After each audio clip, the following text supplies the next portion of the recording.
عباسیوں کے دور میں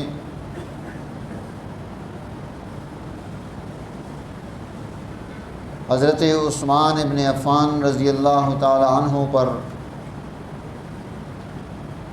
بادشاہ کے سامنے یہ اعتراض کسی نے اٹھایا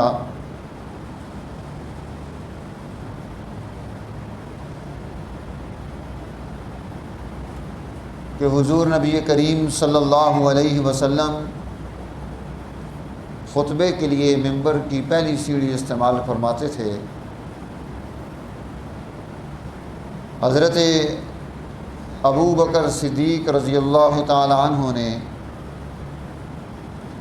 اپنے دور خلافت میں دوسری سیڑھی استعمال کرنی شروع کر دی، یعنی ابھی جس سیڑھی پر میں بیٹھا ہوں یہ دوسری ہے۔ حضرت عمر بن الخطاب رضی اللہ تعالی عنہ نے اپنے دور خلافت میں خطبے کے لیے تیسری سیڑھی کا انتخاب کیا۔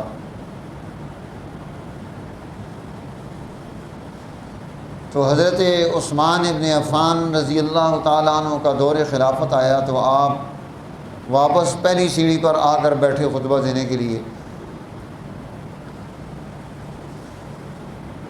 کہ جی انہوں نے اس ترتیب کے خلاف کر دیا جو حضرت ابو بکر اور عمر نے شروع کی تھی۔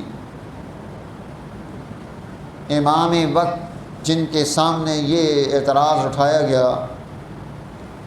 تو انہوں نے فرمایا بھائی آپ عقل مند بادشاہ ہیں، آپ خود غور کریں